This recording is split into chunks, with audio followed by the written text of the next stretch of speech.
permettra de bavarder un peu plus. Et donc j'appelle à la barre Christophe Mény,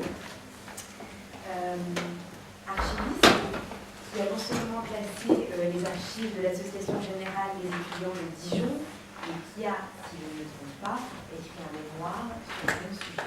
Pendant la guerre d'Algérie, l'Association des Étudiants de Dijon, pendant la guerre d'Algérie. Et également Jacques Delpy, qui interviendra en tant que témoin. Et on excuse François Sauvageau, qui ne semble pas bien aujourd'hui. Voilà, donc on va écouter Christophe Mény et Jacques Delpy sur les AGE pendant la guerre d'Algérie avec l'exemple de Dijon.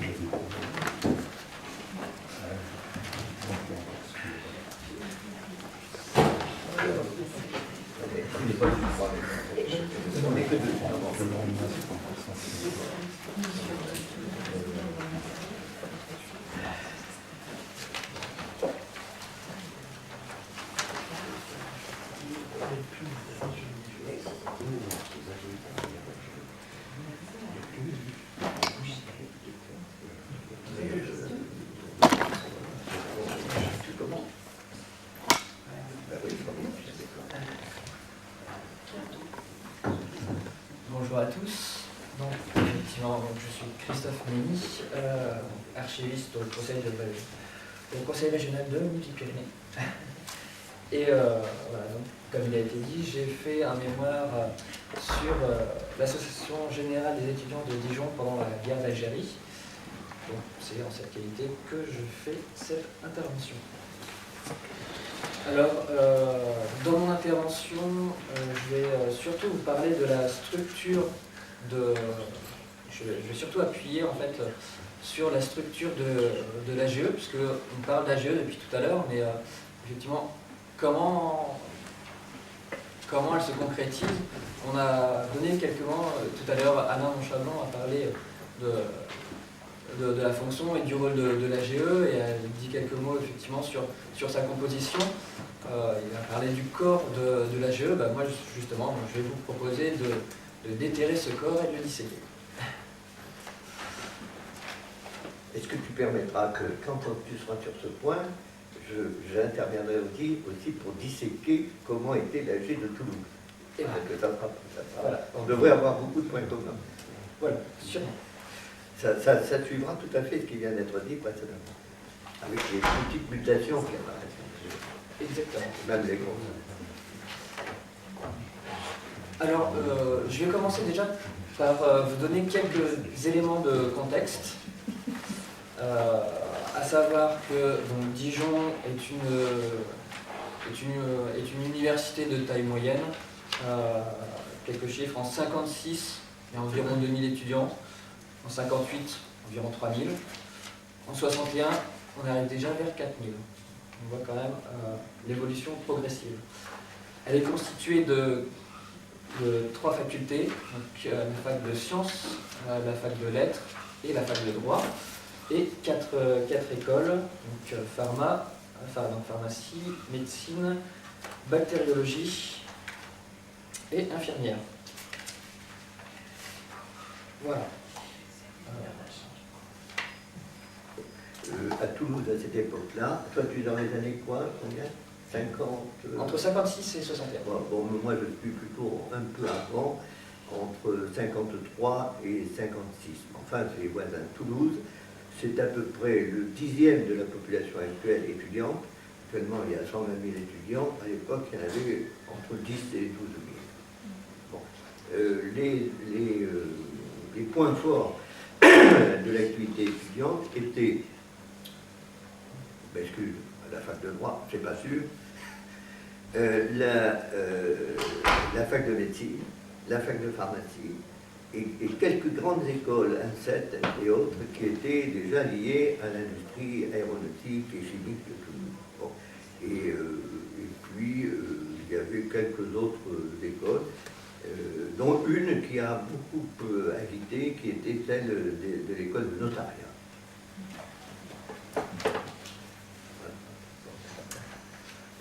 Alors, je vais en venir directement à la structure.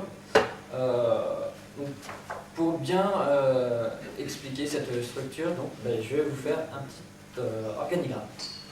Un organigramme qui est basé un petit peu sur sur un document diffusé sur le mémoire de Marianne Meunier, qui a fait un mémoire sur l'UNEF, mais sur...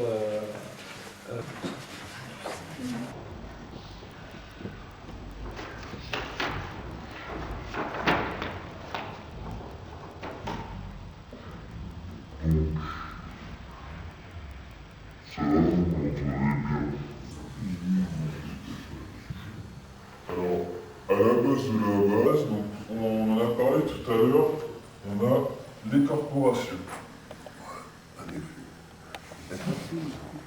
Ah. Ah. Donc, dans chaque filière, vous avez à chaque fois donc, les adhérents des corpos.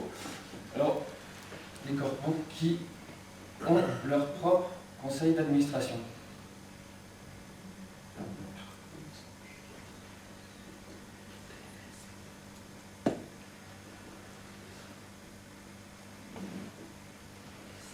Voilà. Et au-dessus du conseil d'administration, vous avez le bureau. Donc je vais être un peu long au début, hein, pour expliquer l'organigramme, mais vous allez voir après pourquoi je suis si long, parce que pour bien comprendre les enjeux des AGE, il faut d'abord bien comprendre comment elle est structurée. Donc une fois qu'on aura bien compris ça, le reste devrait couler assez facilement. Voilà. Donc dans chaque filière, une corporation par filière et dans chaque école. Donc chaque corporation est adhérente à l'Association Générale des étudiants de Dijon. Elle est donc représentée au sein du CA de la GED.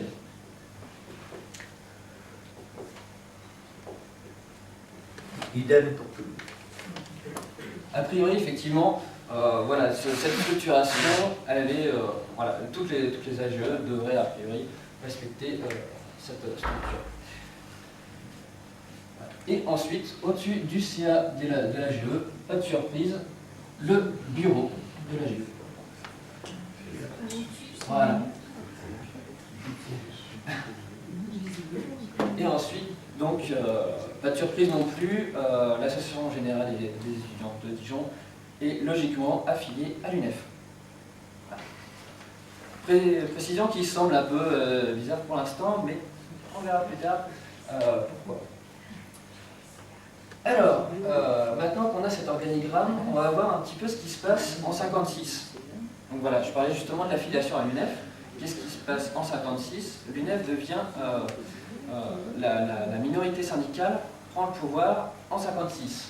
Donc, au niveau de l'UNEF, voilà, vous avez la Est-ce que je peux un peu rentrer dans le détail sur le fonctionnement des corpos? Bon, parce que, allez-y. parce que tant qu'on est dans l'organigramme, comme ça on n'y reviendra plus, une corpo, cela veut dire qu'il y a des élections et que ces élections font l'objet d'une véritable bataille électorale avec des listes. Moi j'ai par exemple la liste des défenses des intérêts étudiants, c'est tout à fait, ce sont des listes qu'on trouverait dans les débats municipaux actuels. Et pour vous donner même avec plus de précision, et pour marquer ce qu'on aura appelé ultérieurement la représentativité, la liste sur laquelle je figure comporte 2 étudiants qui sont en doctorat, 3 étudiants en troisième année, 4 étudiants en deuxième année, et oui, ils sont plus nombreux, et 1, 2, 3, 4, 5 étudiants en première année, 2 étudiants en capacité et 1 en notariat. Autrement dit, la liste qui est présentée est représentative du corps étudiant de la fac de droit de Toulouse. Et sur la liste adverse, c'est la même chose. Je crois que ça, c'est important, parce que ça va expliquer ce qu'ensuite on va appeler les listes d'union. Il est clair qu'à partir du moment où on a une liste aussi complète, surtout quand on prend par exemple des personnes qui sont en première année, on ne connaît pas encore leur coloration. On sait qu'ils sont actifs, on sait, mais donc il faut, et je pense qu'à Dijon, vous étiez démocratique comme ça, que sur les corpos, il y avait vraiment des listes personnelles et il y avait un programme. Alors le programme, il est assez, enfin bon, je ne veux pas rentrer dans le détail, mais ça correspond tout à fait, on retrouve des éléments qui ont été dits précédemment. Par exemple, évidemment, il y avait la participation active au Noël de l'enfance délinquante. Non. Nous n'oublierons pas nos étudiants en SANA. On dit, il y a un côté, alors ce que j'ai entendu, ça se maintient des traditions antérieures. Et puis, évidemment, il y a des demandes corporatives. Alors, corporatives, c'est l'alinéa 1. Les cours de certains professeurs n'étant pas imprimés, nous interviendrons auprès d'eux pour les faire polycopier, doctorat, correction, deuxième année de licence, développement du prêt de cours, naissance d'une bibliothèque, organisation de conférences. Autrement dit, il y a un programme et la liste adverse à un autre programme. Bon, je ne veux pas vous faire sourire, mais il y a ensuite la bataille électorale avec des invectives de premier ordre dans lesquelles on s'accuse, bien entendu, chacun d'être de mauvaise foi, d'autant plus que la liste, par exemple, sur laquelle je suis, combat la corpo sortante. Et la corpo sortante, évidemment, comme vous l'imaginez, n'a fait que peu de choses. Non, mais il ne faut pas rire. Si je retrouve le document qui est dans mon papier, vous verrez qu'on est à la limite de l'insulte. Donc ceci se fait entre gens bien élevés quand même. Mais enfin les points sont durs, n'est-ce pas? Et quelquefois, je me permets de vous dire que pour ce qui me concerne, vous êtes pas assez érudite, mais vous remarqueriez que dans la liste sur laquelle j'étais, vous aviez un certain rôle avec Billot, qui était déjà un autre, nous avions prévu, nous, d'avoir au moins 2 grands gabarits qui jouaient dans des équipes de jeux à 13, c'est-à-dire. Et je me souviens d'ailleurs qu'à l'époque, les jeunes femmes ne savaient pas comme maintenant. Quand il y avait une jeune femme qui voulait poser une question, il y avait le grand gaillard qui allait derrière elle et qui l'a soulevée. Mademoiselle veut poser une question, elle posait une question, et puis il a laissé les choix, légèrement, pour qu'elle puisse entendre la réponse. Et ça nous assurait aussi un certain service d'ordre. Car il y avait distribution de tracts, il y avait des campagnes, et quelquefois, il y avait quelques mouvements. C'est tout. C'est simplement pour expliquer dans le détail. Alors moi, je l'expliquerai dans le travail que je fais actuellement, beaucoup plus encore détaillé. Parce qu'en fait, ces étudiants n'étaient pas choisis au hasard.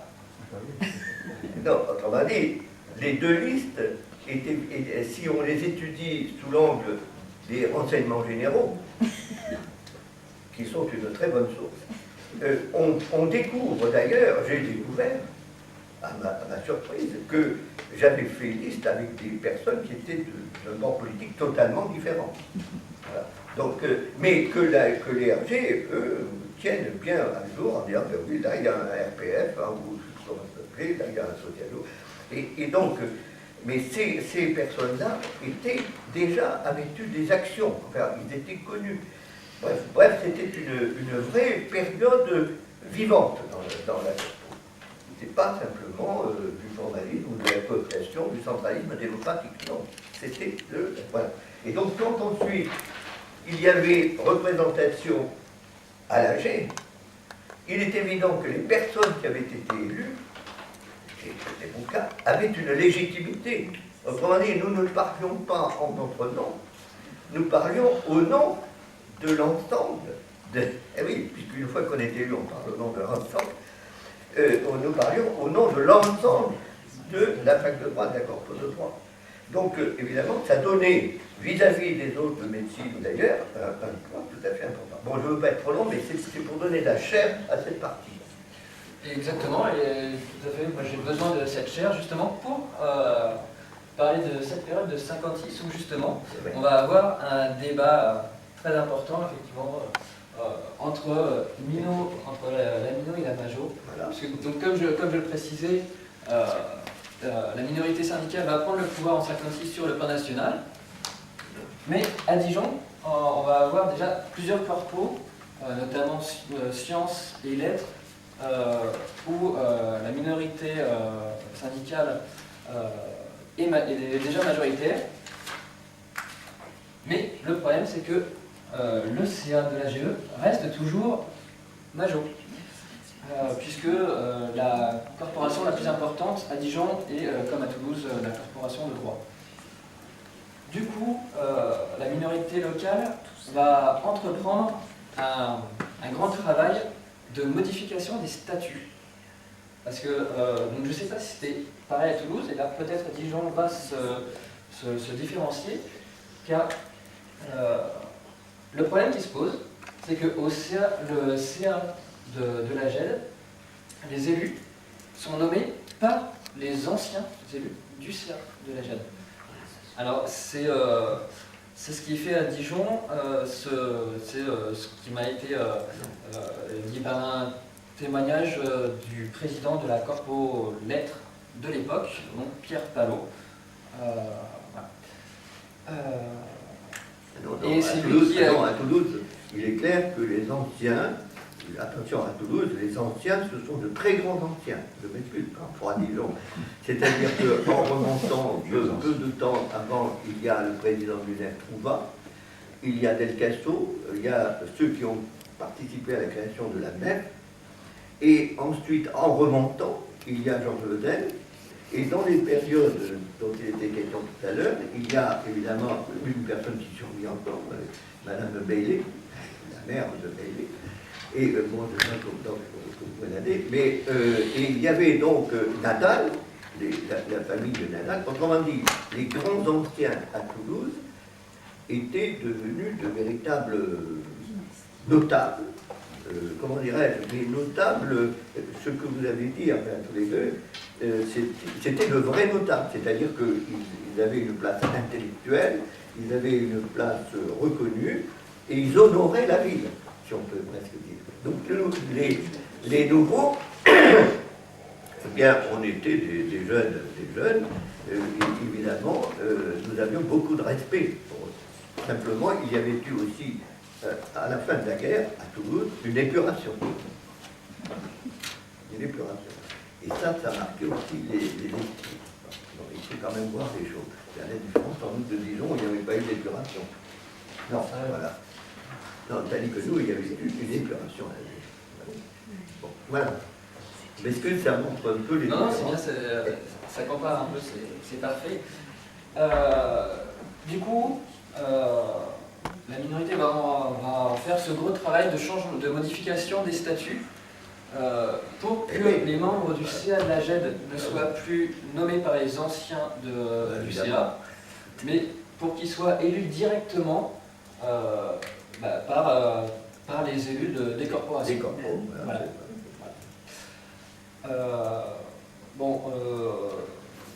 Malgré tout, après la modification des statuts en 57, ça ne va pas forcément marcher tout de suite, puisque la minorité syndicale sera majoritaire en décembre 58 seulement. Donc on a ce décalage.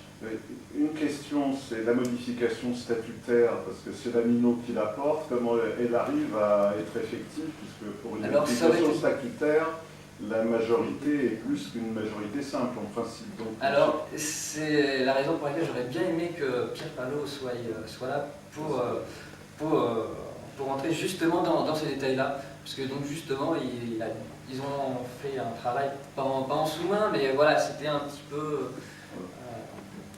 Ils ont essayé de... Voilà. D'accord. Nous n'avons pas connu ce problème. Alors, du coup, on comprend bien les enjeux au niveau des corporations par rapport à toute cette structure, un enjeu qui se retrouve vers la fin de la guerre d'Algérie, où à la période dans les années 60 déjà, où on va avoir en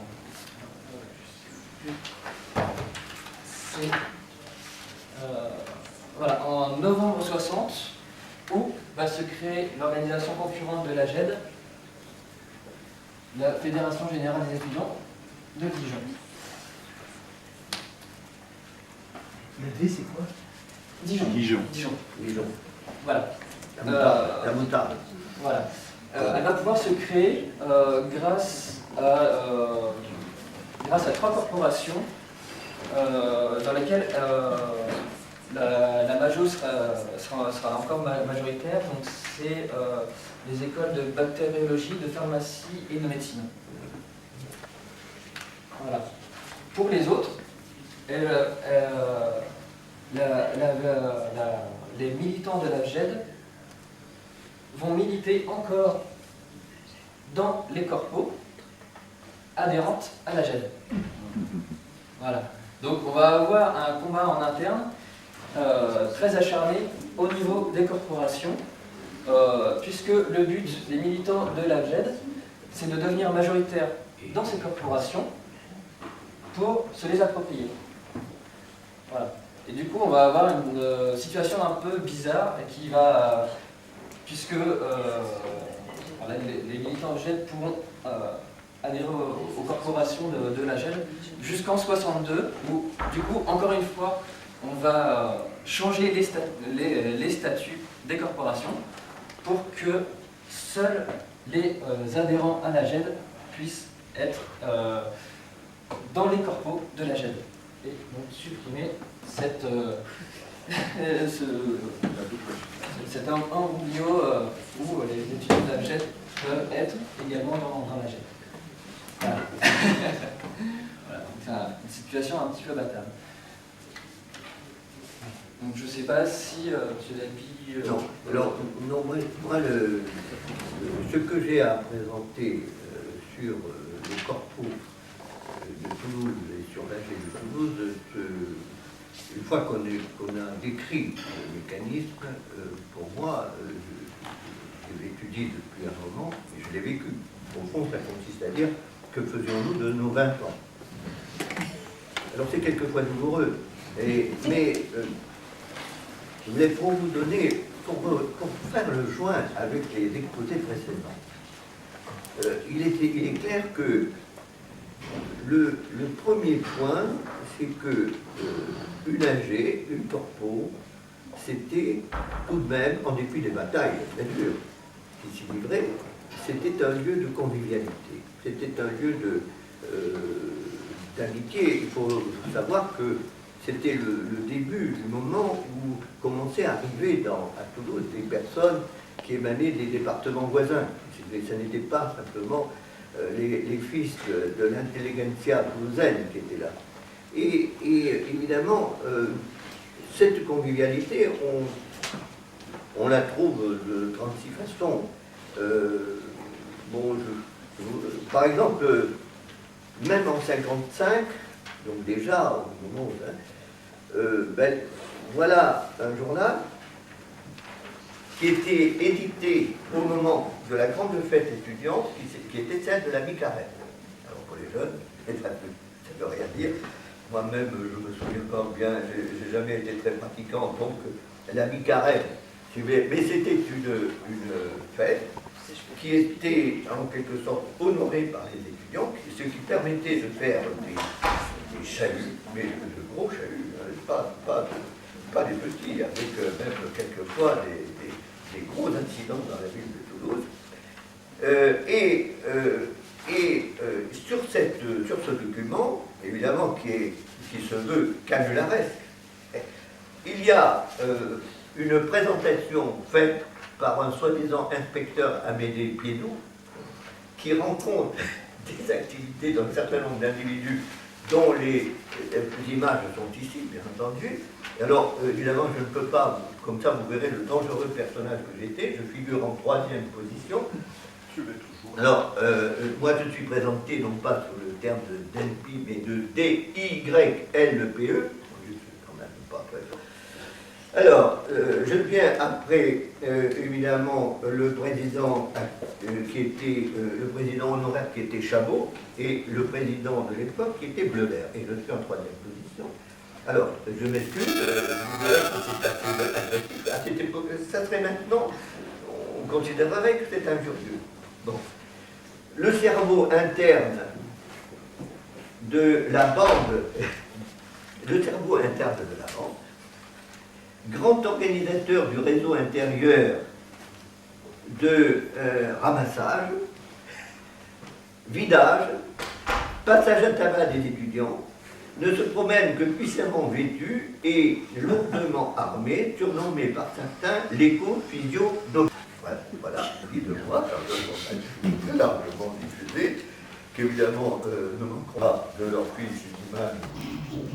Alors, c'est dire que ceci est important que si on comprend qu'à l'époque, il y a un élément de convivialité, alors qui repose sur, je m'excuse, ça paraît vieux jeu, sur la combinaison de deux facteurs. Premièrement, on nous apprend à Toulouse à ne pas accepter le délit d'opinion.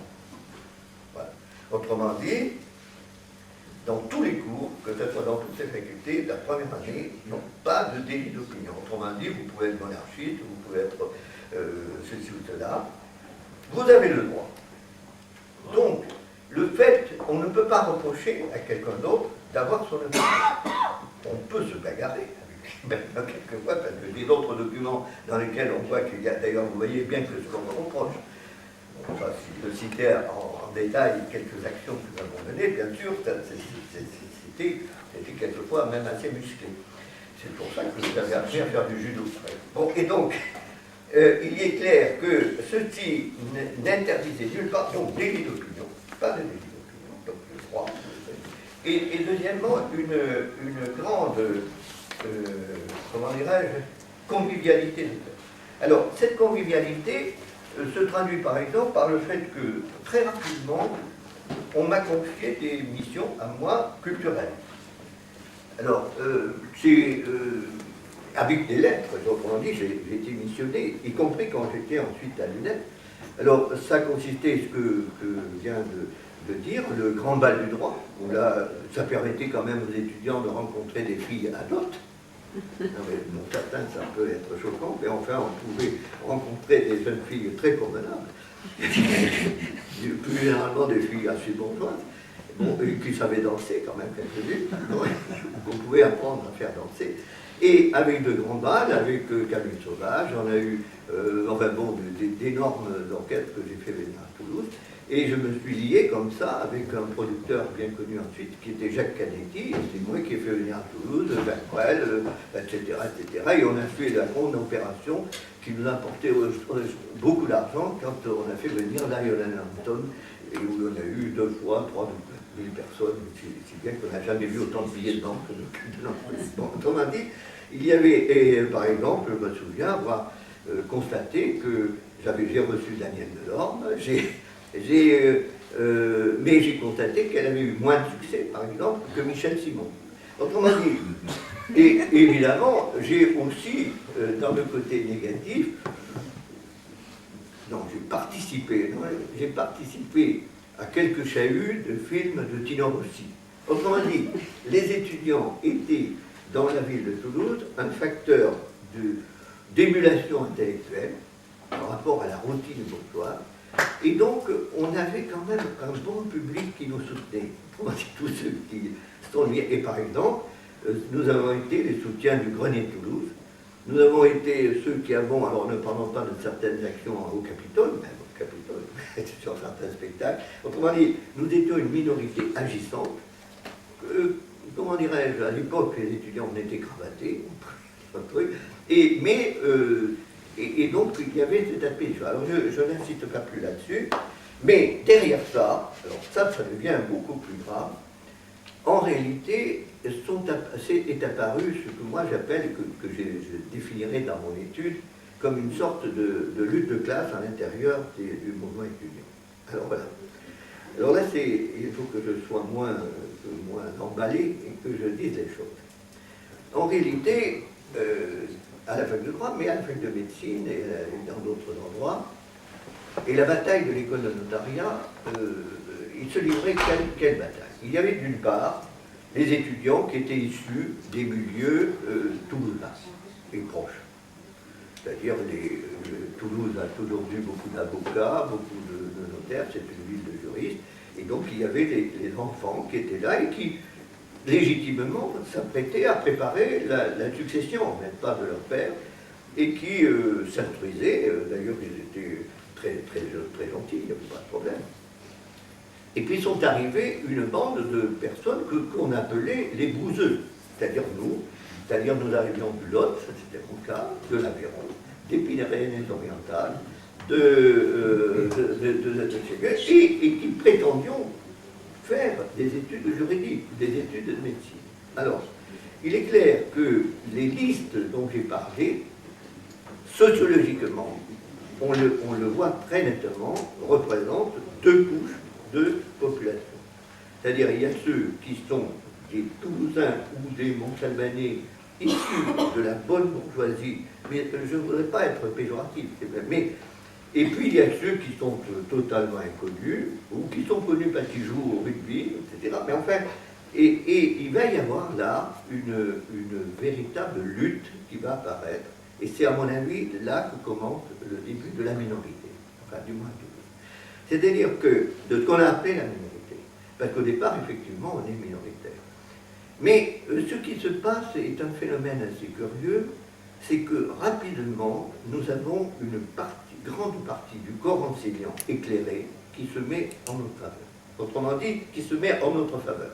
C'est-à-dire que les juristes commencent à admettre que le droit peut peut-être conduire à d'autres débouchés que d'être avocat.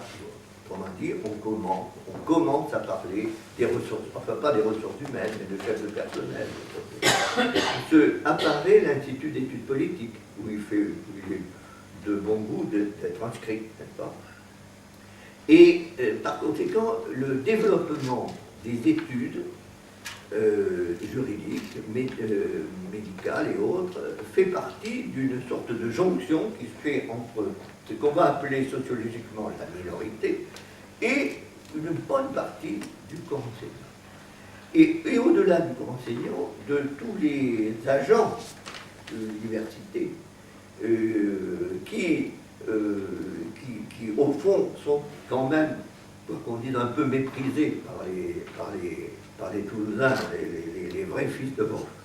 Bon, alors, ça, c'est un fait qu'il faut prendre en compte. Et ça, de façon politique, alors c'est là où je ne sais pas si je vais au-delà de mon sujet, c'est que, mais en tout cas pour moi, c'est clair, et pour d'autres, il y a une jonction qui se fait entre certains milieux catholiques et certains milieux socialistes. Sur cette base sociale, autrement dit, les étudiants toulousains, qui ont des grands bourgeois, ben eux, je vais vous dire ce qu'ils faisaient.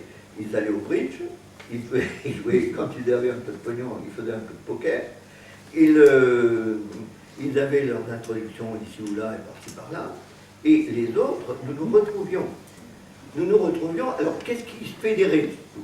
Eh bien, ça veut peut-être vous surprendre beaucoup, c'était Franco. Ah oui, pour vous, c'est un peu vieux, Franco. Ne pas oublier qu'à Toulouse, il y avait une vaste colonie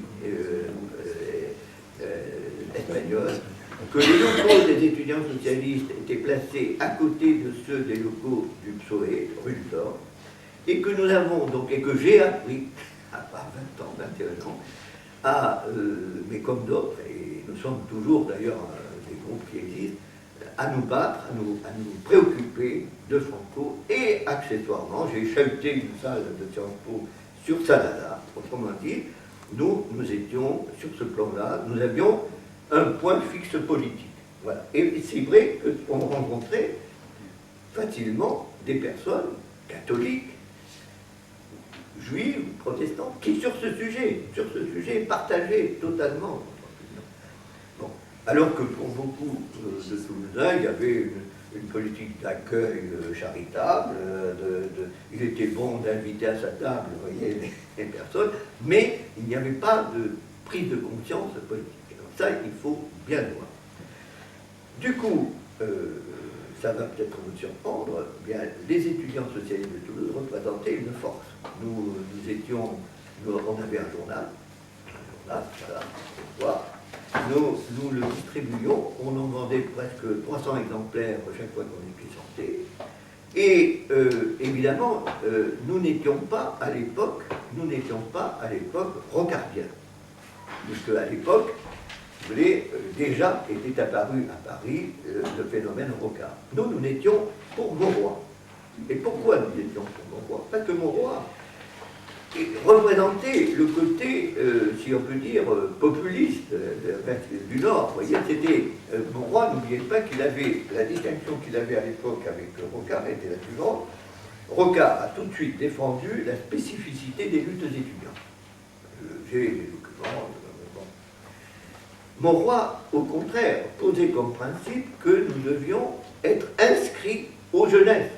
Et d'ailleurs, moi, par exemple, j'avais comme travail, une fois par toutes les 15 jours, d'aller faire un exposé aux jeunesses socialistes, c'est-à-dire dans les banlieues de Toulouse, pour expliquer ce que c'était qu'un budget, et ça n'était pas la pensée profonde de Mauroy qui, lui, était pour la spécificité des luttes étudiantes. Du moins, c'est comme ça que je l'ai perçu.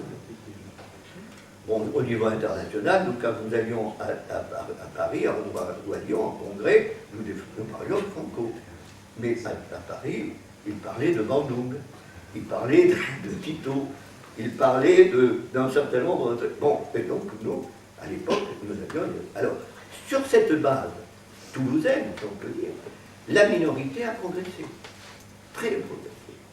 Et ensuite, si vous voulez, il ne suffisait pas d'avoir des opinions de ce genre, il fallait travailler. Alors, je vais essayer de trouver dans mes papiers le travail qu'avait à faire un vice-président à l'AG. Alors moi, j'ai retrouvé mon document, si je l'ai, voilà, vous voyez, AG de Toulouse. À l'époque, je suis élu vice-président de ce qu'on appelle le comité intérieur, c'est-à-dire celui qui s'occupe vraiment de la chaire étudiante. Eh bien, vice-président d'ELPI, j'ai dans ce groupe un représentant de la composition, de la pharmacie, des lettres, deux des lettres plutôt, un de la corp des grandes écoles, trois des lettres, pardon, une dame, une demoiselle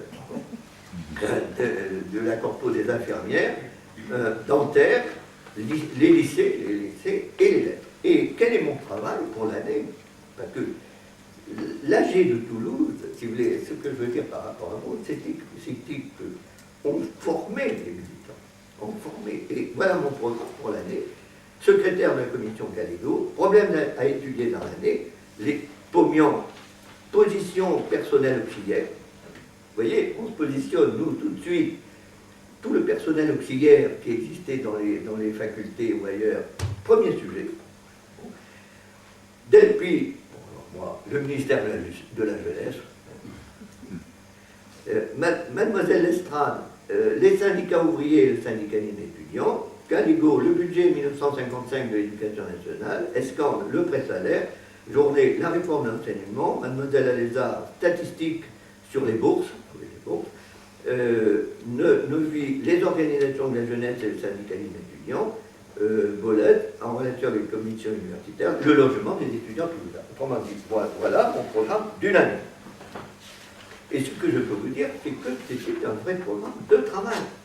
Autrement dit, et forcément, quand vous étiez désigné pour faire un sujet, vous créiez un groupe dans lequel il y avait des personnes de différentes connotations, si on peut dire syndicales ou politiques, et vous présentiez le rapport, d'une part, à l'intérieur de l'AG, et souvent dans les réunions du conseil d'administration de l'AG. Autrement dit, au conseil d'administration de l'AG, il y avait une grande partie qui était consacrée à des sujets professionnels, si je peux dire, techniques. Et donc, évidemment, c'était une très grande et belle école de formation des militants. Moi, je considère que je me suis formé comme ça. Mais ça voulait dire aussi que, par exemple, ensuite, quand vous étiez élu, comme avait été Billot, au bureau de l'UNEF, très bien, c'était valorisant pour la ville de Toulouse d'avoir un gars qui était à Paris.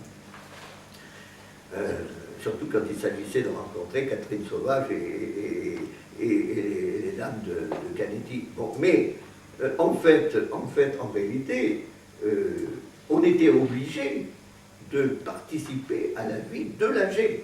C'est ça que je veux dire. C'est souvent qui m'interroge un peu quand je vois nos étudiants actuels. Autrement dit, Billot, par exemple, il était trésorier du NEF, et je peux vous assurer qu'à 6h30 du matin, très souvent, c'est lui qui faisait marcher la Ronéo à Toulouse. Autrement dit, et pour ma part, je ne vous dirai pas parce que ce serait... Mais nous avions un véritable travail effectif, il fallait qu'on soit vu, il fallait que les étudiants nous voient. On n'était pas aussi nombreux que maintenant, donc à présent. Et c'est sûr que quand il y a eu, par exemple, le matraquage de Billot, eh bien, évidemment, il y a eu des actions de vengeance, si on peut dire, qui ont été exercées. Mais ça voulait dire que vous aviez beau être à Paris, non, d'accord, mais vous deviez prendre votre train en seconde classe pour revenir à Toulouse pour le week-end et autres travailler. Dès 61, les femmes sont majoritaires à la faculté de lettres. Et du coup se pose la question de moderniser et de démocratiser le folklore étudiant. Alors, il y a eu quelques jeunes femmes, je m'excuse, il y a eu quelques jeunes femmes, dont on ne citera pas le nom, qui étaient de sacrés paillards. Et vraiment, sont devenues très belles, bonnes mères de famille, mais il y avait quand même, non, elle avait un talent que n'avaient pas les mecs. Alors justement, du coup, se pose la question du coup de continuer cette tradition de chant paillard et surtout comment intégrer les femmes dans les questions de bizutage et toutes ces questions-là. Donc, nous avons été tout de suite contre le bizutage. Si vous voulez, pourquoi? Parce que nous étions contre le bizutage qui nous venait alors de l'ancienne tradition que Montchablon et d'autres ont raconté, c'est-à-dire cette sorte de cérémonie où on vous fait chevalier, enfin où on vous fait je ne sais quoi. Alors ça prenait tout de suite une allure sociale. Alors là, si vous voulez, si je me mets à raconter ça dans la langue de pour raconter comment des fils de bourgeois peuvent se comporter vis-à-vis de ce que j'appelle les bouseux, puisque ça porte sur la façon de s'exprimer, comment parle-t-on, quel est le langage que l'on emploie, et puis bien d'autres éléments. Donc nous avons été tout de suite très hostiles à ça, et même, c'est peut-être un peu pour ça qu'on me cite pour avoir donné un peu de coup de main ici ou là, pour disperser des attroupements, des rassemblements soi-disant de bizutage. Alors que je ne voulais pas trop parler de ça. Et nous, ce qui a été adopté du coup sur Dijon, en fait c'est ce qui, ça ressemble trait pour trait à ce qui finalement s'est fait assez récemment au niveau des corporations actuelles.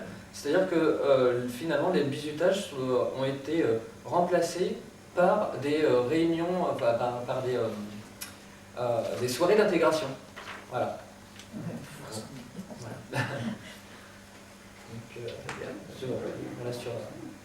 Alors voilà, c'est des choses. Alors après, quelque part, mais toi tu étais parti alors sur la phase, je dirais, de changement de majorité à l'UNEF, etc. Alors, je ne sais pas si c'était pas le sujet. Aujourd'hui, on devait parler des corpos surtout. Alors, ce que je peux dire sur les corpos, qu'est-ce qui se passe effectivement quand arrive alors cette fois le début du mouvement de la minorité au sens organisé. Alors, si vous voulez, ça supposerait, d'ailleurs je travaille là-dessus, ça suppose beaucoup d'autres éléments qui sont beaucoup plus sérieux. Enfin, sérieux, excusez, qui sont... il y a d'abord, bon, la minorité, au fond, c'est la jonction de courants de pensée très largement influencés par l'action catholique dans ses divers aspects. Attention, elle n'est pas unie, hein, il y avait de tout. Il y avait même de l'action catholique très réactionnaire. On a un peu tendance à l'oublier. Ensuite, il y avait, on peut dire, les communistes à Toulouse. Les communistes n'étaient pas si influents que ça, puisque c'était une ville social-démocrate avec comme maire le père Raymond Badiou.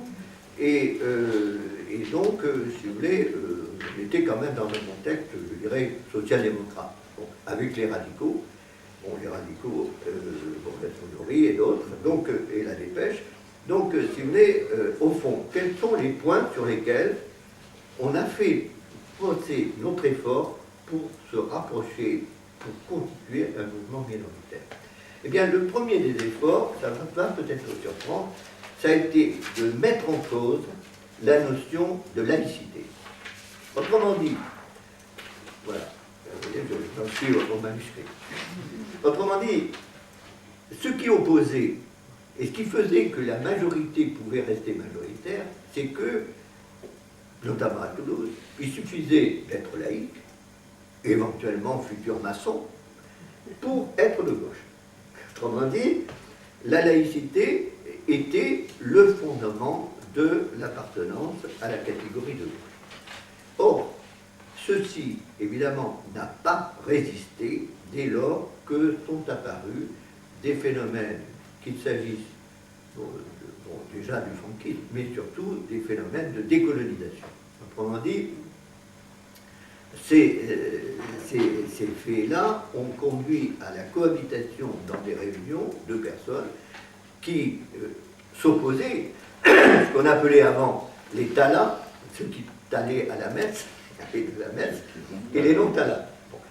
Alors, cette réflexion sur la laïcité a fait l'objet de groupes de travail, alors là, d'échanges avec des étudiants parisiens, Rocard, Burgelin, beaucoup d'autres, et nous sommes arrivés, alors bon, je ne vais pas être très long, mais à cette idée que la notion de laïcité, il fallait la redéfinir,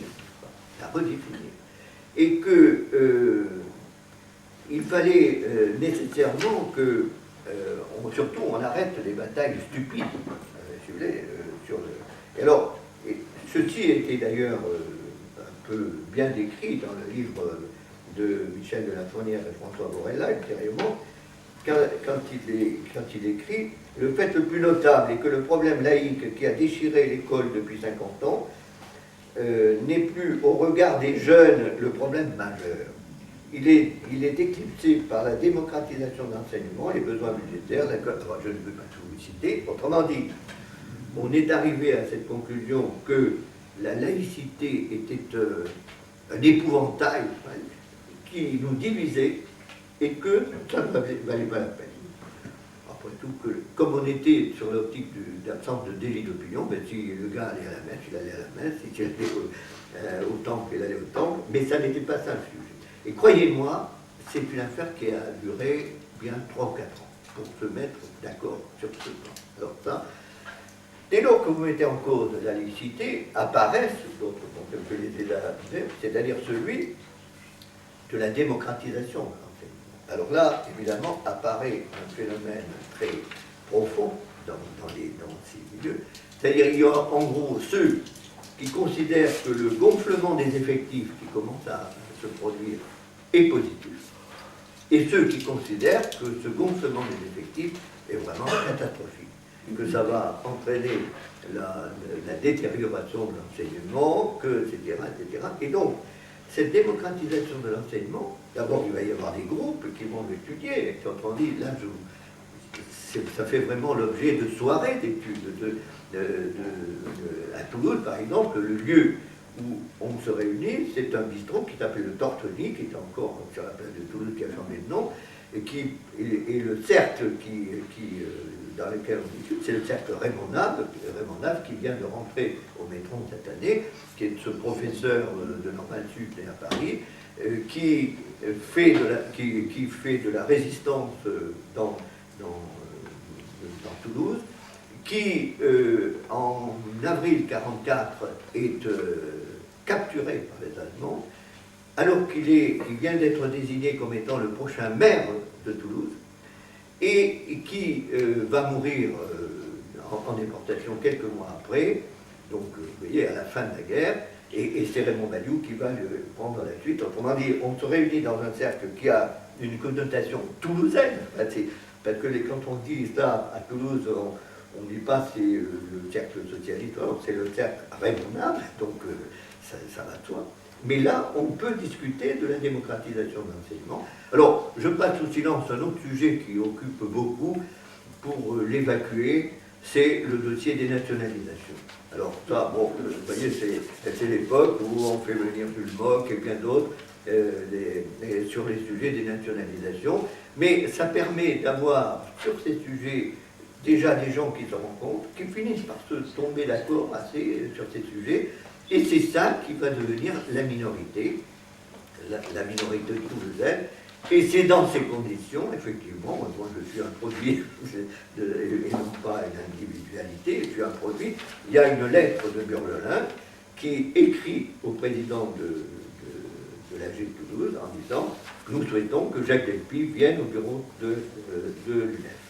Et alors, certains peuvent dire c'est parce qu'on a voulu à Toulouse maintenir Christol, qui lui était de la nuance plutôt catho.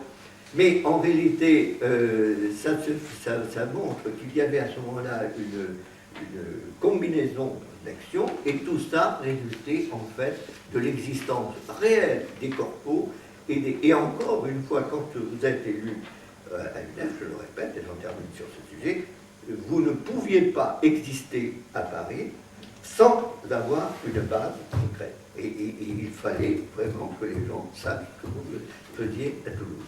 Et ceci était vrai aussi pour Billot, et puis pour mes autres... Alors, voilà, sur cette partie-là, n'est-ce pas, il y a pas... Bon, ensuite, si vous voulez, si on rentre sur la période de la guerre d'Algérie, alors là, ça devient beaucoup plus difficile, puisque il faut distinguer d'abord beaucoup de choses. Si vous voulez, il faut distinguer l'arrière-plan. L'arrière-plan, du moins à Toulouse, Toulouse est très anticommuniste.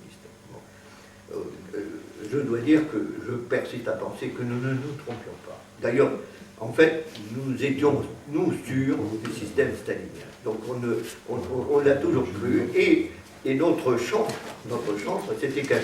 Voilà, autrement dit, moi, si vous prenez mon bouquin de l'homme révolté de l'époque, première édition, vous verrez toutes les lignes sont soulignées, etc. Donc, autrement dit, nous étions au fond sur un fond un peu anarcho-syndicaliste, et donc, c'était pas parce que c'était communiste, c'était stalinien, donc il y avait cet arrière-plan, on n'entendait pas tellement ça. Arrivent les phénomènes coloniaux. D'abord, on a été très attentif à Toulouse, dans les étudiants, sur le phénomène indochinois.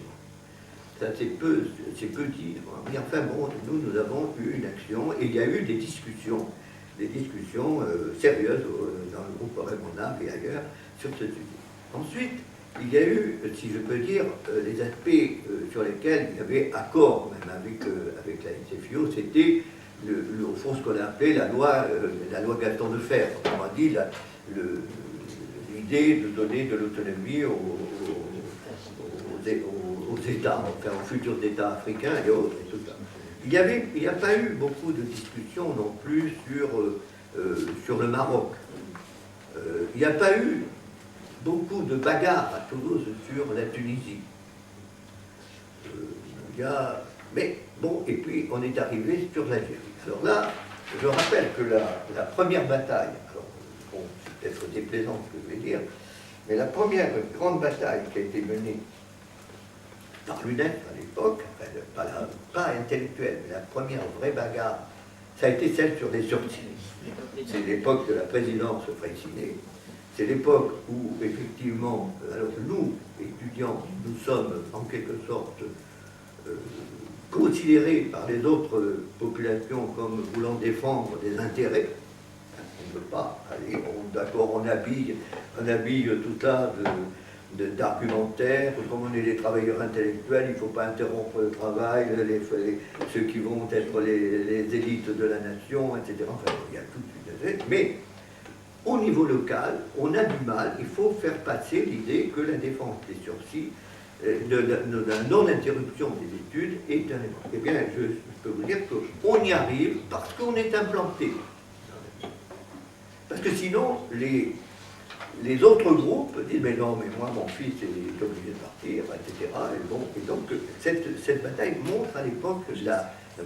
Alors, ça, c'est un aspect des choses. Pour ce qui est ensuite des actions, l'AG de Toulouse s'inscrit tout de suite dans la bataille de la minorité, c'est tout ce qu'on peut dire. Et évidemment, moi, je peux vous dire que j'ai souvenir d'être revenu à Toulouse et de m'être fait sérieusement chahuter. Parce que vous pouviez être, comme on disait avant sous la Troisième République, vous pouviez être de gauche à Paris, mais quand vous reveniez au niveau local, il fallait être un radical très prudent. Donc là, quand je revenais, vous aviez des étudiants qui venaient de Montpellier. Vous savez, l'AG de Montpellier, c'était la grande opposée à celle de Toulouse sur le plan politique, avec Mousseron, avec beaucoup d'autres. Et donc, nous avions, et ils avaient un bistrot à Toulouse, Bon Café. Et donc, qui n'était pas loin de celui de Tortoni, il y a eu de sérieuses échauffourées. Et quand je revenais, je suis obligé de vous dire, il y a eu démission du président de la ville de Toulouse, suite à un de mes exposés. Il y a eu des véritables batailles, et ça ne s'est pas fait du jour au lendemain. Autrement dit, le passage à la minorité de l'AG de Toulouse, des étudiants de Toulouse, s'est fait un peu dans la douleur, hein, alors que c'était finalement peut-être plus facile dans certaines autres villes. N'oubliez pas que le contexte, il y a eu Bourges Mounoury qui avait été ministre, etc. Donc il y avait l'action de la dépêche. Et effectivement, quand vous reveniez donc de Paris, il y a eu le tabassage de Billot, il y a eu enfin toute une série de choses. Et donc on avait une action de diffusion. Alors là, on transportait à Toulouse, si je peux dire, la pensée nationale. Bon, ce qui était un peu différent. Voilà. Alors, moi, vous savez, voilà, c'est tout. Mais oui, parce que je pourrais très longuement bavarder sur ce sujet. On va plutôt voir s'il y a des questions.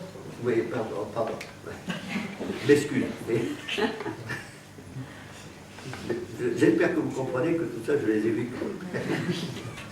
Oui. Bon, moi j'attendais un peu plus sur la guerre d'Algérie, vu le titre. Ah ben oui, on va. Et donc, c'est une question que je pose aux deux intervenants. Mais plus précisément, Monsieur Delpy, là, tout à l'heure, vous avez parlé du clivage de classe, oui, avec la première étape de la massification universitaire.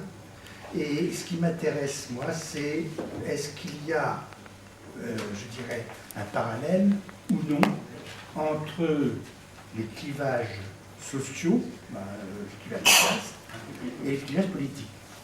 Moi, mon expérience en tant qu'étudiant à Paris, c'est pas évident. Il y avait des bourges qui étaient, qui militaient fermement contre la guerre d'Algérie.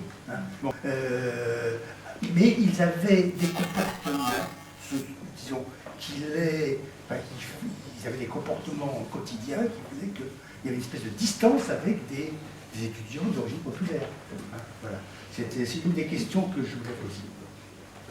Déjà, disons. Je vous propose plutôt ça qu'on m'évite fasse pas un de tour parler. de questions et ensuite Ça me permet de chercher. on vous laisse répondre.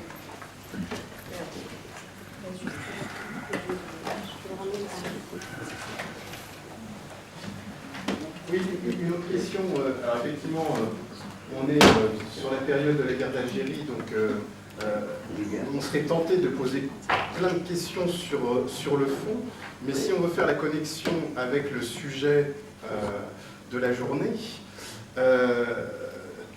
je voudrais poser la question d'une certaine façon, et donc toujours pareil pour les deux configurations, Dijon et Toulouse.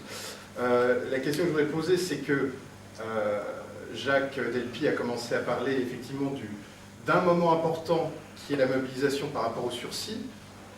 Alors, vous avez l'ouvrage d'Ethan Orkibi sur les étudiants à la guerre d'Algérie qui est issu de son travail de thèse, qui approfondit pas mal de choses là-dessus.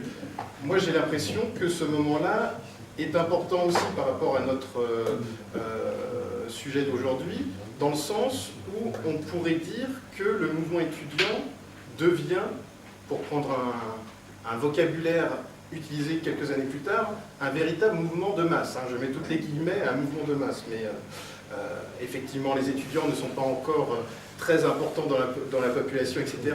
Mais il me semble, même s'il y a déjà eu des mobilisations avant, il me semble que c'est vraiment la première fois où, en plus, que ce soit au niveau des bureaux d'AGE, que ce soit au niveau du bureau national, il y a vraiment un souci de travailler sur le fait qu'il faut que la mobilisation contre les sursis soit une mobilisation en tant qu'étudiant, en réfléchissant vraiment au statut étudiant, en faisant attention en plus à ce que l'étudiant ne soit pas perçu comme un privilégié qui demande simplement le maintien de ses privilèges par rapport aux autres jeunes.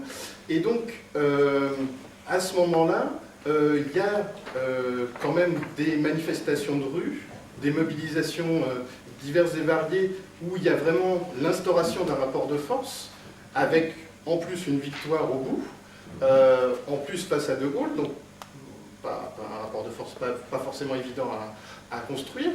Et il me semble qu'à ce moment-là, du coup, peut-être que se pose une question différente, et du coup je reviens un peu en arrière sur une période que Jacques a plus connu, mais que Christophe a aussi étudié pour Dijon, c'est donc, parce qu'en gros on pourrait dire que dans la phase, dans la guerre d'Algérie pour le mouvement étudiant, il y a sûrement plusieurs phases, mais en tout cas, il y en a au moins deux, et en tout cas c'est pas une grande phase qui va de 54 à 62, et il me semble que avant cette bataille des sursis, avant 59, on est encore dans des débats où on a les minorités agissantes, pour reprendre le terme de Jacques, qui effectivement se posent la question de comment mobiliser, comment expliquer, comment faire, etc.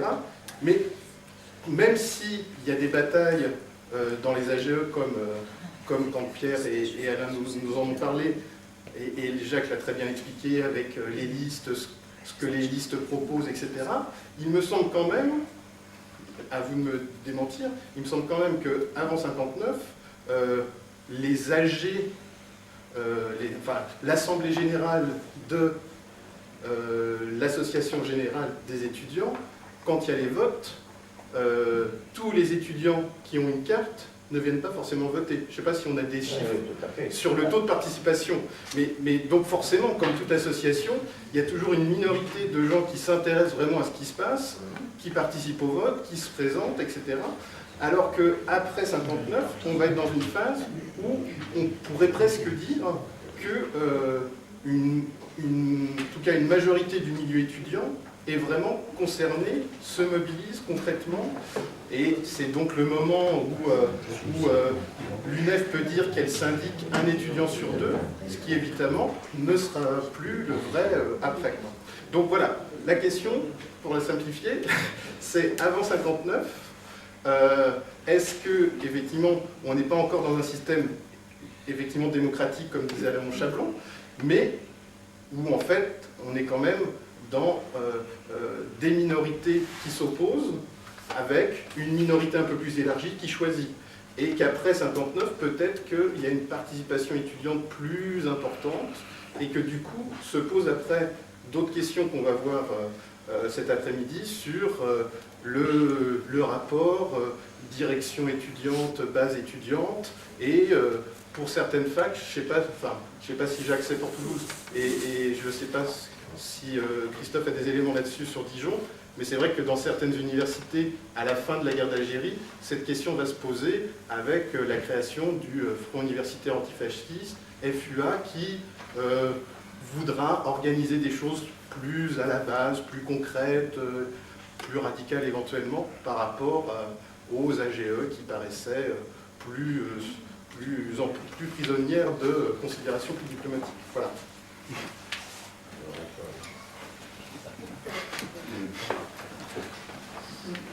Oui, Rob Dimorder, même si on a déjà parlé, il faut rappeler le nom pour l'enregistrement après, à chaque fois. Alors, oui, c'est sûr qu'on pourrait tenter de revenir sur ce dont on a déjà débattu ici l'année dernière et aussi dans le colloque des anciens de l'UNEF sur la guerre d'Algérie. Donc je vais essayer de recentrer un petit peu les questions. Enfin, juste une chose, sur une petite remarque tout de même, je ne peux pas résister. Je confirme du côté algérien ce que dit Jacques Delpy sur l'attitude différente Tunisie-Maroc et vis-à-vis de Tunisie, Maroc et vis-à-vis de l'Algérie. C'est à peu près ce que ressentent les Algériens et quelqu'un comme Mohamed Arbi quand il discute même avec les plus anticolonialistes et les socialistes français. Lui, il dit il ressent une sorte de paternalisme vis-à-vis des Algériens qui n'existait pas vis-à-vis des Tunisiens ou des Marocains. Hein. Grosso modo, y compris sur les conseils donnés, vous devriez faire ci, pas faire ça. Donc c'est c'était effectivement confirmation. Alors, je vais essayer de revenir sur les statuts juridiques des AGE, enfin les statuts des AGE en même temps en lien avec la période qui met plus souvent de la massification. Je renvoie pour ça à quelque chose qui est disponible sur le site Percé. C'est un article que j'avais commis d'abord dans les cahiers du GERM et revu pour la revue Matériaux sur les associations, numéro spécial association. Donc c'est Matériaux 2003, Matériaux numéro 69 sur le site Percé, donc sur justement une réflexion sur les statuts juridiques de l'UNEF, enfin leur histoire. Il y a trois modèles qui sont distingués dans les sources du syndicalisme étudiant, que je reprends, je n'invente pas. Modèle unitaire, c'est l'ensemble des adhérents qui élisent le conseil d'administration. Modèle fédératif, c'est suffrage indirect, les corpos, et puis ensuite élection sociale, et puis système mixte, sur lequel je reviendrai, on va voir un peu des deux. Donc, il est fort justement souligné que le modèle unitaire, où l'ensemble des adhérents est appelé à élire le conseil d'administration, et le SIA élisant le président, ça dans tous les cas de figure, est un modèle qui correspond à des petites unités dans lesquelles il y a une forte sociabilité, au niveau des AGE. Avec la massification, c'est plus effectivement le modèle fédératif, la prise en compte des corpos, des amicales, qui va être le stade intermédiaire qui devrait permettre une plus grande participation des adhérents. Alors, donc j'introduis cette dimension au moment où on parle de la massification et donc des ruptures sociologiques et politiques. C'est donc à confirmer, voir un petit peu, et donc ça fait la différence aussi entre peut-être Toulouse et Dijon. Et là, une question plus spécifique à Dijon, enfin question à réflexion. Ça rejoint ma question de tout à l'heure sur la minorité porte un projet de réforme des statuts, les statuts sont visiblement reformés, et la minorité est minoritaire. C'est-à-dire qu'il y a visiblement une acceptation d'un changement de statut par une majorité qui pense conserver la majorité, mais avec les nouveaux statuts en se débarrassant des anciens. Bon, ça c'est des hypothèses aussi en fonction de ce qu'on peut voir ailleurs. Et en même temps, on a ensuite, quand il y a un changement, la VGEM, mais dans les corpos, il y a double affiliation possible pour les adhérents des corpos. Les corpos majoritairement adhèrent à la Ligue. Alors, ça c'est très intéressant de voir que, en fait, à ce moment-là, la VGEM, visiblement, l'espoir, c'est pas de reconquérir la majorité dans la GED, mais c'est effectivement d'attirer tout le monde dans la GED, avec tout de même une question, c'est que c'est la GED qui est reconnue d'utilité publique, c'est elle qui a la cafétéria. Bon, la GED, si j'ai bien compris ce que m'avait expliqué Sylvie Scherer, parce qu'il y a deux structures, il y a eu deux structures, il y a une structure qui correspondait à l'EGE UNEF-ID puis à l'EGE UNEF, avec des nouveaux statuts, et puis la vieille structure de la GED, qui demeure propriétaire reconnue d'utilité publique, qui est en fait entre les mains du bureau. Bon. Vous voyez, c'est-à-dire que même si le bureau change, eh ben peut-être que les anciens qui tiennent la GED, ils vont peut-être pas être démocratiques au point de dire bah on cède. Donc ça, c'est intéressant de voir, moi c'est ce qui m'intéresse en tant que juriste, évidemment de sortir du droit, mais de voir comment, bon, dans l'histoire de la sociologie et de la science politique, mais de voir comment tout ça s'articule. Donc c'est plutôt question sur Dijon. Et puis effectivement, c'est toute la question qui était posée par Jean-Philippe. Procédure démocratique à un moment donné, jusqu'au moment où on passe plutôt à la légitimité de l'action de masse. Bon, ça c'est effectivement la rupture 59-60 et la bataille des sursis, on passe à un autre type de légitimité. Et la capacité de mobiliser dans la rue devient un élément important. Est-ce que vous souhaitez répondre? C'est une petite coupure quand même, ou est-ce qu'on termine avec les 3-4 questions qui restent? Terminons avec les questions. Il y a une question ici. La Roger. J'avais bien identifié. Oui, on termine les 3 ou 4 que j'ai identifiés. Vous faites comme vous voulez. 2 ici, et je vous amène le micro ensuite. Oui,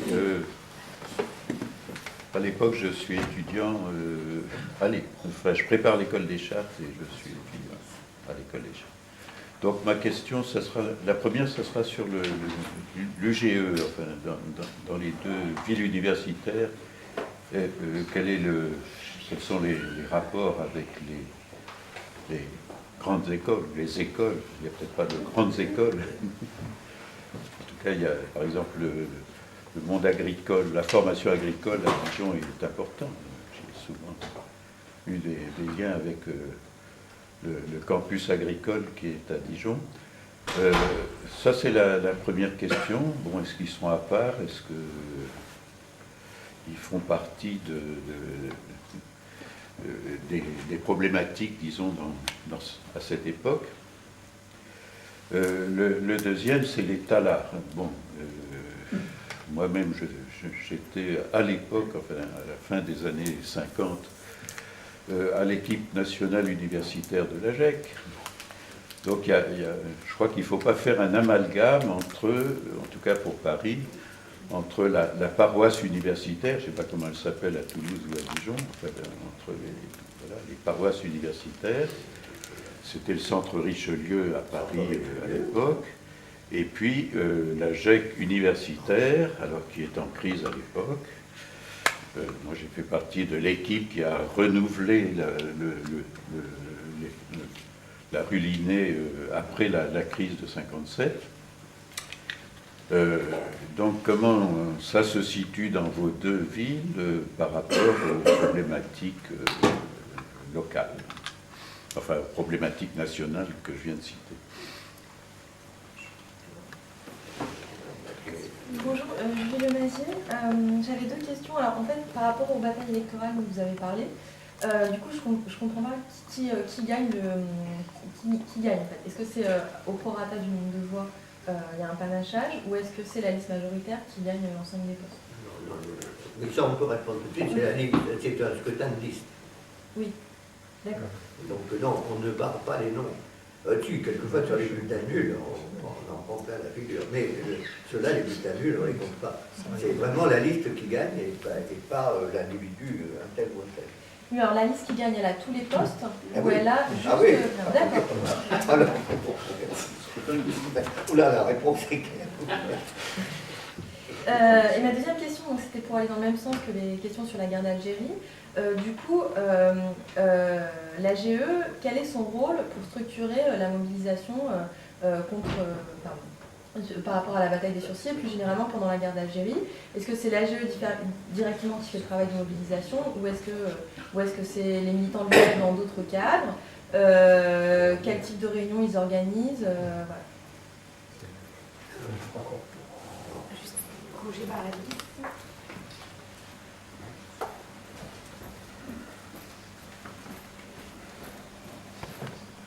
Merci. Roger Baralis. L'intervention de Roby nous a ramené effectivement au thème de la journée et au schéma finalement initial sur l'AG de Dijon. Et j'en retiens deux éléments importants. Je voulais dire initialement, avant que tu interviennes, qu'il y avait un terme qui n'avait pas encore été prononcé, qui était le terme fédératif, qui a toute son importance parce que dans la typologie que tu as rappelée, en réalité, il faut se rappeler que pour l'essentiel, les AG étaient à structure fédérative, sur la base des corpos.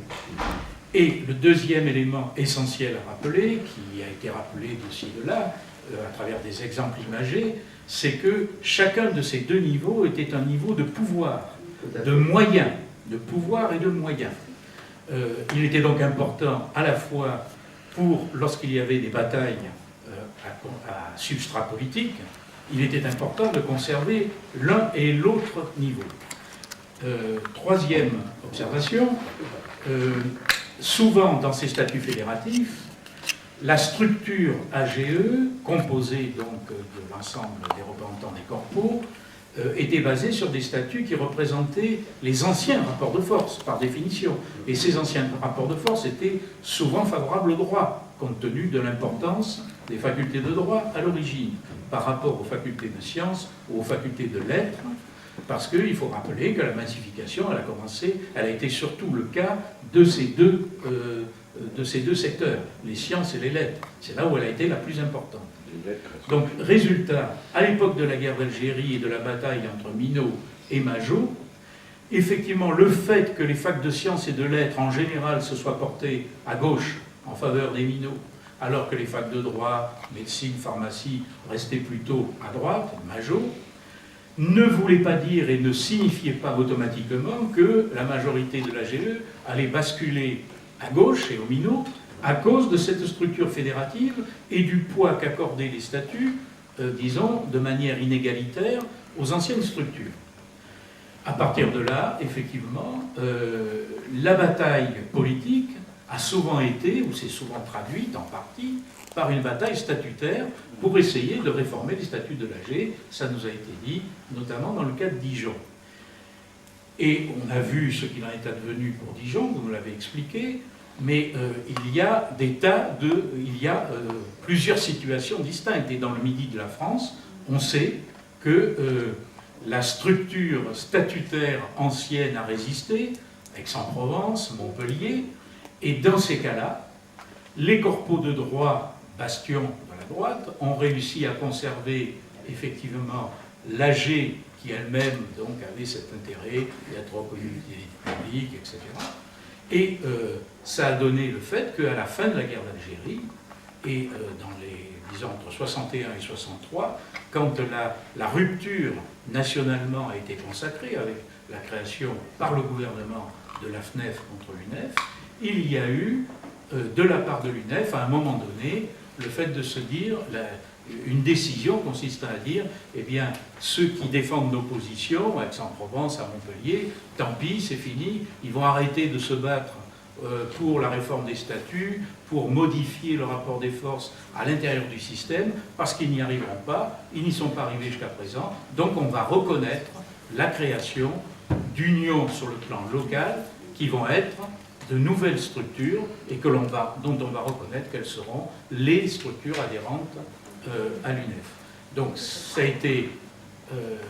il y a eu finalement trois sortes de cas. Il y a eu le cas où les AG ont basculé, parce que le poids interne l'a permis.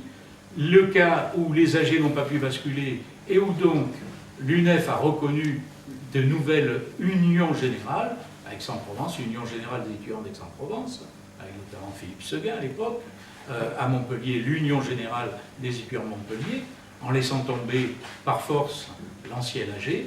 Et puis il y a eu le cas, notamment à Paris, où en fait les corpos, puisqu'à Paris la structure c'était en fait des AGE corpos si on peut dire, hein, et les corpos majos sont restés à l'intérieur de l'UNEF jusqu'à une période que l'on abordera tout à l'heure, je suppose, dans le moment 68 et post-68, mais les majos sont restés à l'intérieur de l'UNEF en se battant nationalement sur les positions de ceux qui étaient déjà partis. Voilà. Je voulais rappeler ces différenciations. Une dernière question, et après on vous laisse répondre parce qu'on va prendre du retard sur la pause de midi. Ma question concerne la place des étudiants étrangers dans toute cette configuration. Est-ce que vous pourriez vous présenter? Oui, moi je m'appelle Farah Hamzi, je suis en première année de thèse à Nanterre. Et je me demande sur la place des étudiants étrangers dans cette configuration dans les AG et les corporations.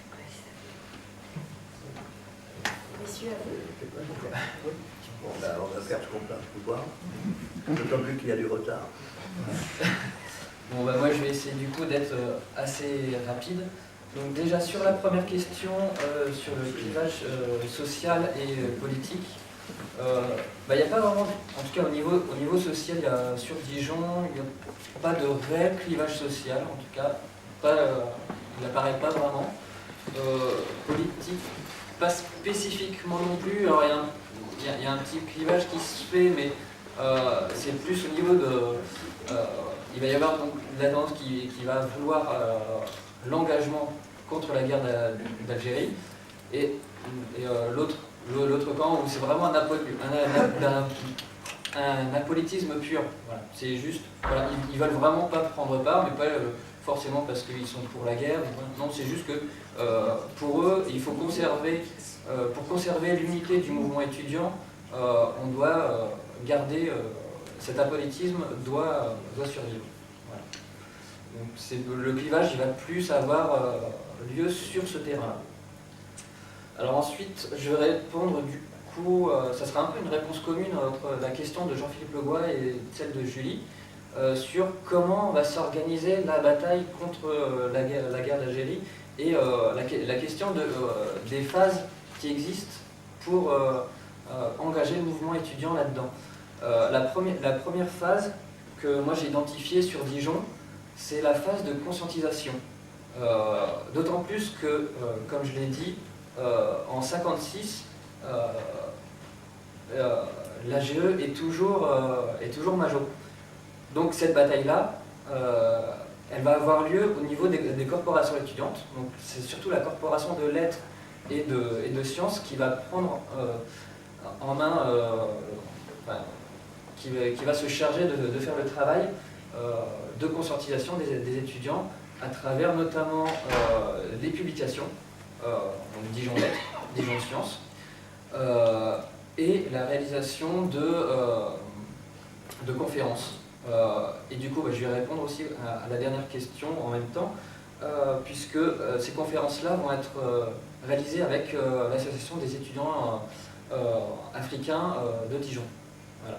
Donc c'est à travers ce travail commun entre leur représentation étudiante, leur association, et les corpos, dans un premier temps, donc dans un travail commun, qui vont se conscientiser le mouvement étudiant. Donc, première phase, la conscientisation. La deuxième phase, c'est celle qu'expliquait Jacques tout à l'heure sur les sursis. À Dijon, et je pense que, et c'est aussi ce que disait Jean-Philippe Legoy tout à l'heure, la question est habilement menée sur le terrain de la question, d'un point de vue corporatiste, c'est-à-dire qu'on ne va pas défendre, en tout cas pour la minorité locale, l'enjeu c'est d'englober tout le monde. Et donc pour que la Majo vienne sur ce terrain, on va utiliser l'angle corporatiste en disant voilà, on défend un droit étudiant, et du coup ça permet à tout le monde de s'engager sur cette question-là. Et une fois que justement, grâce au combat sur les sursis, on a un peu massifié le mouvement qu'on a pré-conscientisé déjà, va du coup apparaître la création, comme le disait Jean-Philippe, des comités antifascistes, et notamment le Front unitaire antifasciste, qui va mener une veille constante et organiser les mobilisations. Et donc c'est l'AGED qui va prendre en main ces comités universitaires antifascistes.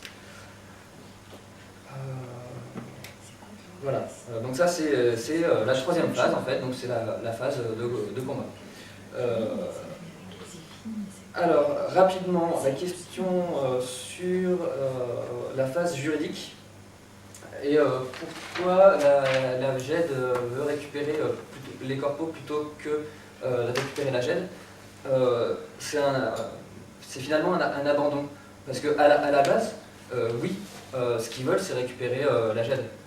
Mais assez rapidement, ils vont se rendre compte que ça va être très très compliqué.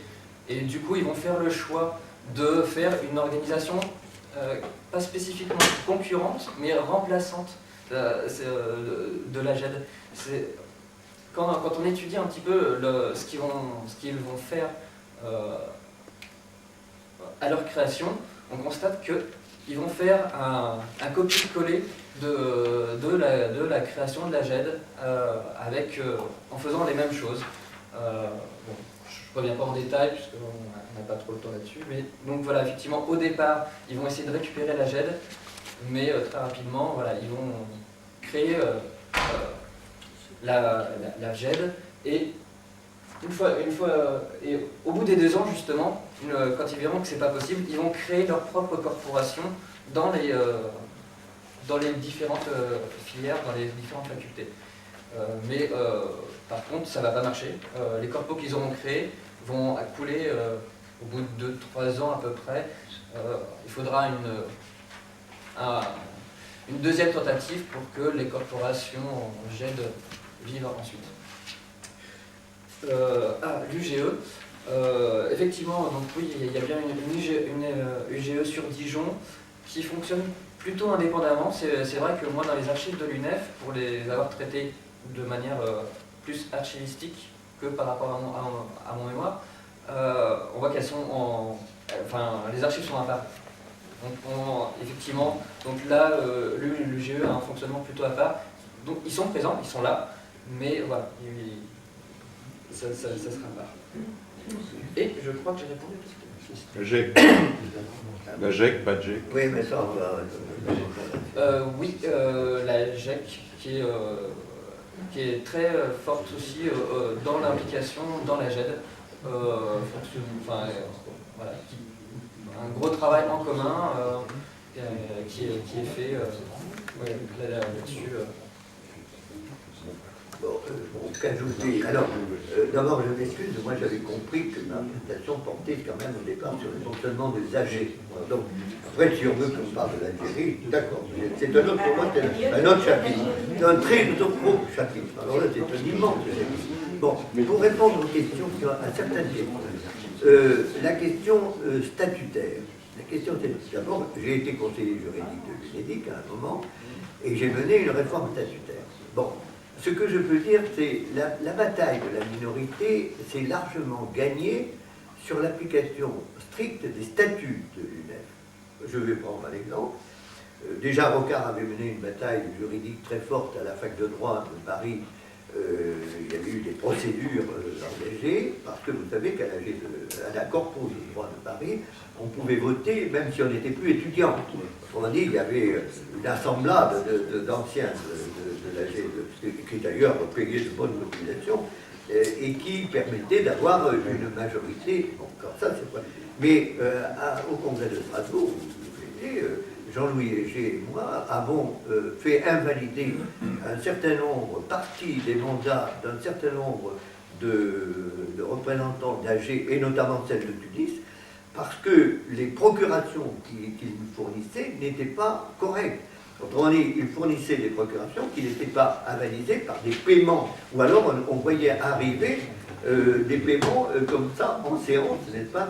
Autrement dit, il y a eu des irrégularités qui ont été saisies, qui ont permis, dans bien des cas, d'obtenir des majorités. Alors ça c'est une autre histoire, mais Robert a bien raison de dire que ça a été un élément où, que ce soit Borella, parce qu'il faut quand même dire, les grands juristes, Borella, moi je ne prétends pas avoir été un grand juriste, mais enfin j'ai été là-dedans, une partie de la bataille de la minorité s'est gagnée sur l'application des statuts.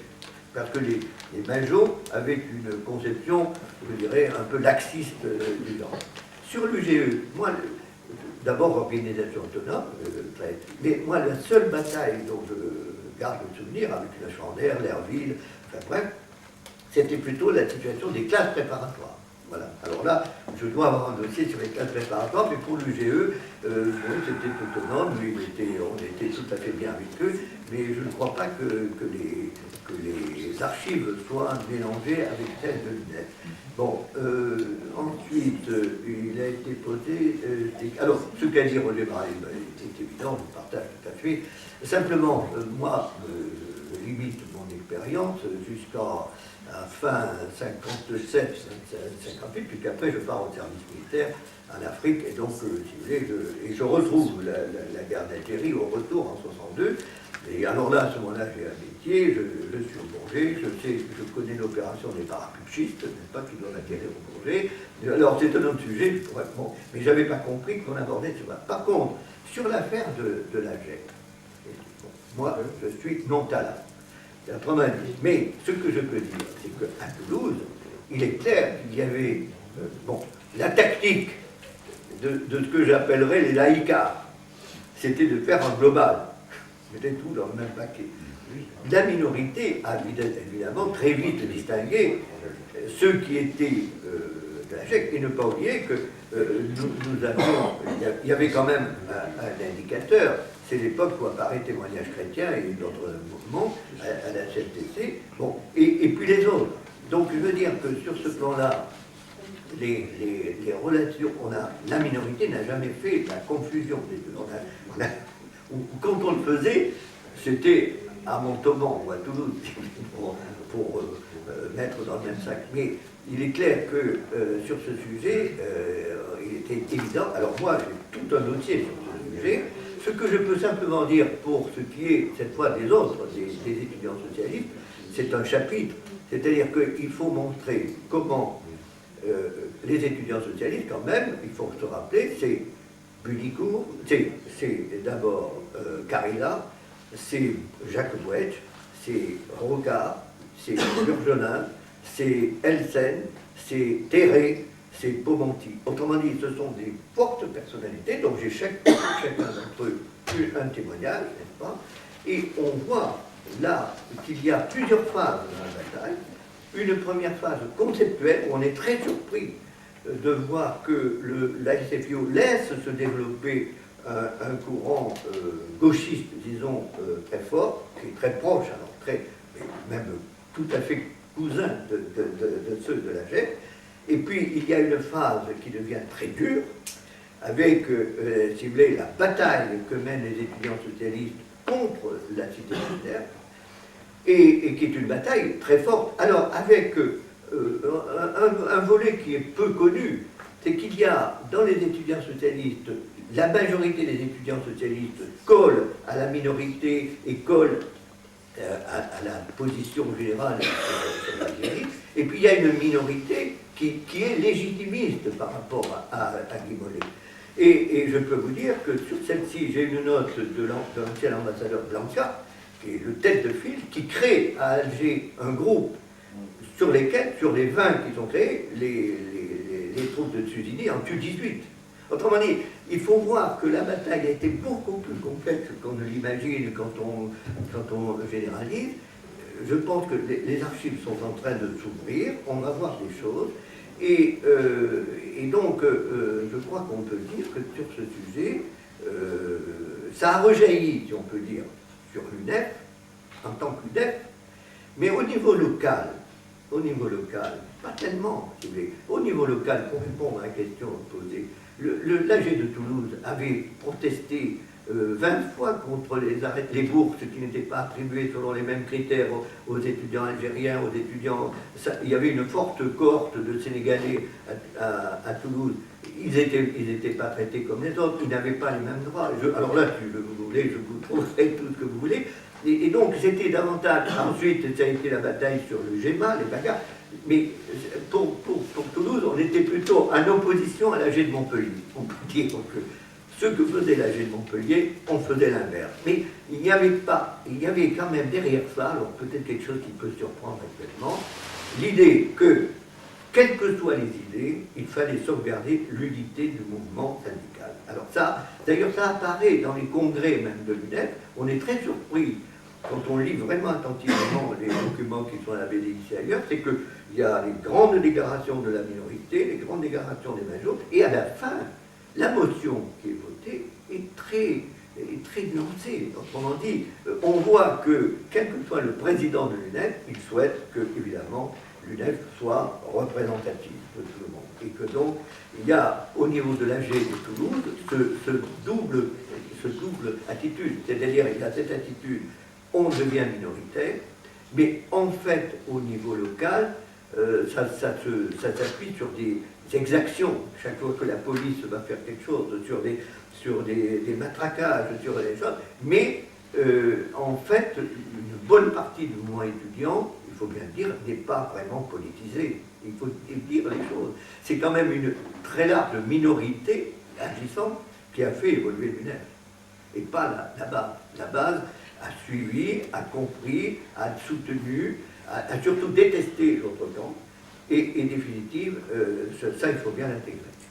Mais la question, c'était la place des étudiants étrangers. Ah oui, mais la place des étudiants en dehors, évidemment, des Maghrébins. Ah ben, moi je sais que je tombe souvent dans les anecdotes. Moi, quand j'étais cantonné à Paris, j'ai logé pendant très longtemps à la maison des étudiants du Maroc, rue des Écoles.